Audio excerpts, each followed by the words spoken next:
নমস্কার দর্শক বন্ধু, আমি দর্শভুজা মা ব্লগ একটা ছোট্ট ভিডিও তোমাদের আমি নিয়ে আসলাম তোমাদের সামনে। আশা করছি তোমাদের শুনলে বা দেখলে বা জানলে তোমরা উপকৃতই হবে। অনেকে অনেক দ্বিধায় রয়েছো, এই যে অম্বুবাচী নিত্য পূজা কিভাবে করতে হবে এবং অম্বুবাচীর দিন মাকে কি ভোগ লাগানো যাবে বা মাকে ছোঁয়া যাবে কিনা, এইরকম অনেক মনের অনেক রকম প্রশ্ন। দেবী মূর্তিকে লাল কাপড় দিয়ে ঢেকে দিতে হবে কিনা এবং বিধবারাও পুজো করতে পারবে কিনা, অনেক রকম প্রশ্ন। সেই প্রশ্নের আমি একটু আবারও উত্তর দিতে চাই। অনেক ভিডিও দিয়েছি, হয়তো সব ভিডিওতে সব কথা বলা হয়নি, কারণ অনেক লম্বা হয়ে যাবে, তো তাই শেষ কথা বলে দিতে চাই। আজকে দুমত হয়ে সকালবেলা 6টার সময় লেগে গেছে অম্বুবাচী, আর এক বেনি মাধব শীলের মতে মানে এই দুপুর 2টোর সময় অম্বুবাচী লেগে গেছে। কিন্তু অম্বুবাচী তো লেগে গেছে, কিন্তু তোমাদের একথাই বলবো যে অম্বুবাচী লাগার সময় কি কি কাজ করতে হবে, যার জন্য তোমরা অনেকে কি করে অম্বুবাচী চলাকালীন দেবী মূর্তিকে লাল কাপড় ঢেকে রাখে। গৃহে যাদের আদি শক্তি রূপ আছে, মা কালী, দেবী দুর্গা, জগদ্ধাত্রী, বিপত্তারিণী দেবী, মঙ্গলা মা, চণ্ডী দেবী, তারপরে মা তারা, দক্ষিণেশ্বরের কালী, তারাপীঠের কালী, এইরকম দেবী যাদের আছে তারা বলছে যে দেবী শক্তিদের স্পর্শ করতে নেই, লাল কাপড় ঢেকে রাখতে হয়। কিন্তু এটা কি সত্যি? মাকে কি ঢেকে রাখা উচিত? আমাদের একটাই নিয়ম মনে রাখতে হবে, দেবীকে খুব যত্নে রাখা, সুন্দর করে রাখা, ভালোবেসে রাখা। তাই লাল কাপড় দিয়ে ঢেকে রাখা এটা সাধারণ বাড়ির জন্য এটা প্রয়োজন নয়। বারবার বলবো, অনেকেই কি করে নিত্য সেবা বন্ধ করে দেয়, আবার অনেকে ঢাকা দিয়ে দেয়, পুরো ঠাকুরঘর বন্ধ করে দেয়, দরজাই দেয় না, ধূপ ধুনো দেয় না, প্রদীপ জ্বালায় না। এটা শুধুই কামরূপ কামাখ্যার জন্য প্রযোজ্য। ওখানে মায়ে জনি পড়েছিল, তাই ওই 3 দিন কথিত আছে রজস্বলা হয়, তাই মাকে বন্ধ করে রাখতে হয়। কিন্তু বন্ধ করে রাখলে কি মাকে সেবা দেয় না, ধূপধুনো দেয় না? সমস্তটাই দেয় দরজার বাইরে। কিন্তু এই নিয়মটা আর পৃথিবীর অন্য কোনো জায়গায় নয়। এই ধারণাটা মোটেও ঠিক নয়।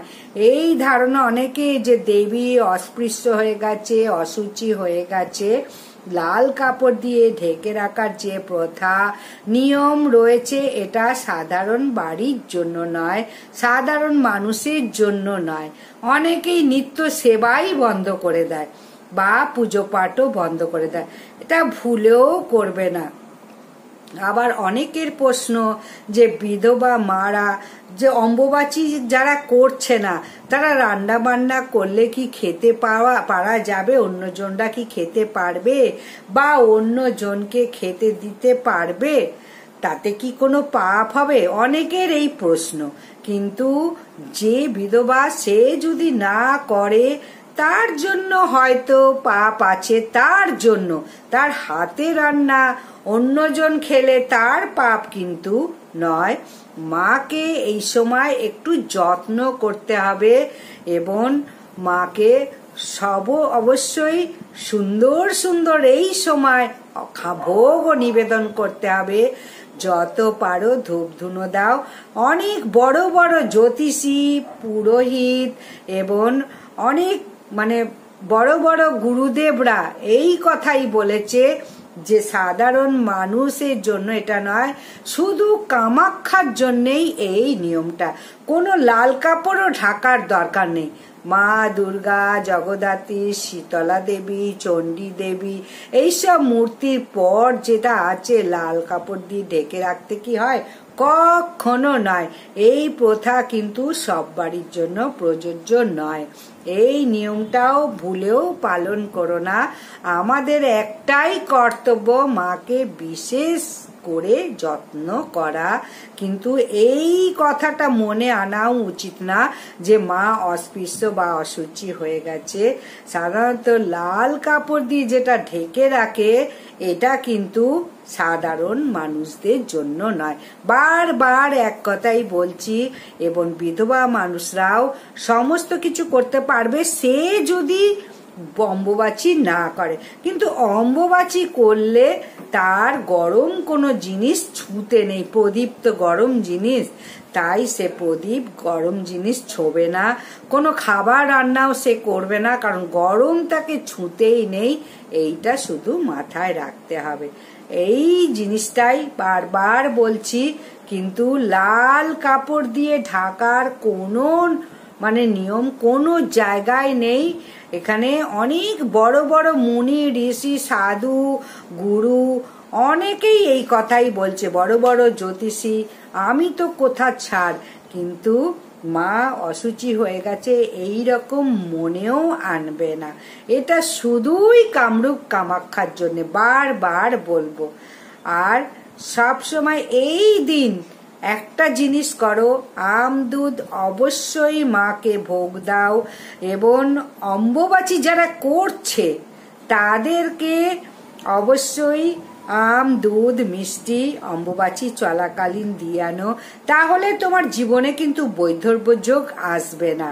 আর আম দুধ যদি নিজে খাও, বাড়ির সকলে পরিবারে যদি খাও, সর্প দংশন থেকে মুক্ত হবে। কখনো সর্প দংশনে তোমার সর্প আঘাতও করবে না বা সর্প দংশনও করবে না। তাহলে দুটো জিনিস মাথায় রাখতে হবে। আম দুধ মিষ্টি অবশ্যই বিধবাদের দাও যারা অম্বুবাচী করছে।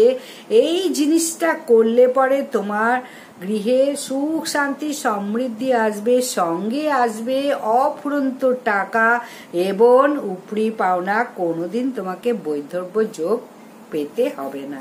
তাহলে এইটা সবসময় মাথায় রাখবে।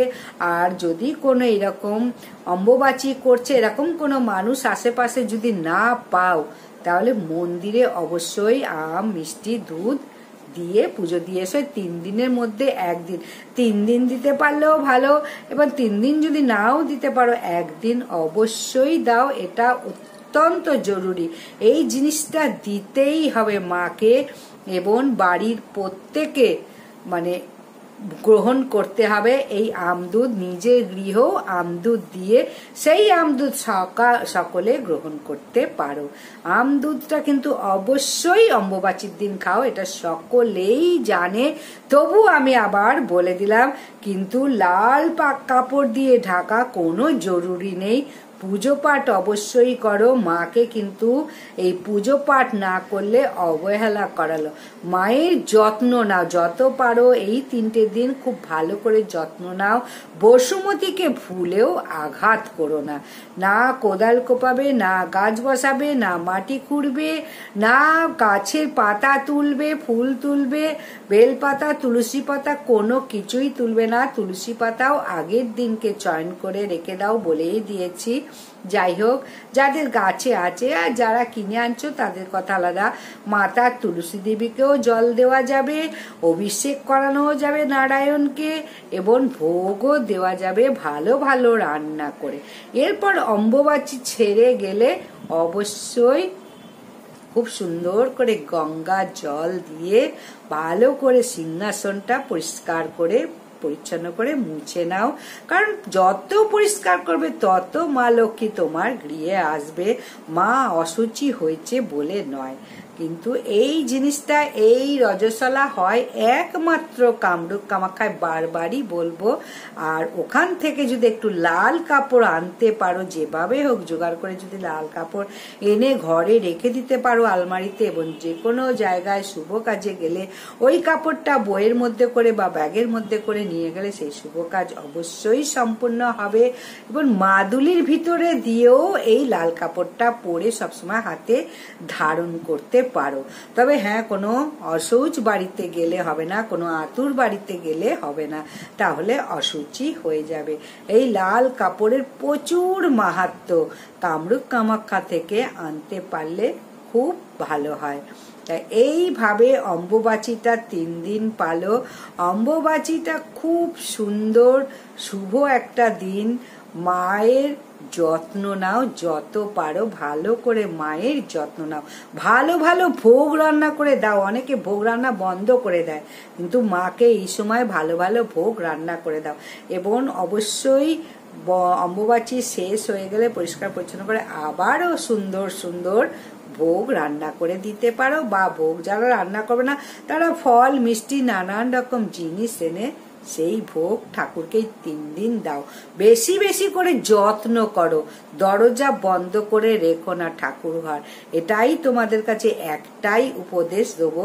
তোমরা প্রত্যেকে ভালো থাকো, সুস্থ থাকো, ভিডিও দেখতে থাকো।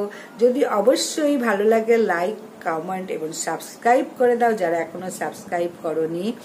আর লাইক করে অবশ্যই জয় মা কামরূপ কামাক্ষার জয় এই কথাটা অবশ্যই কমেন্টে লেখো। নমস্কার, বিদায়।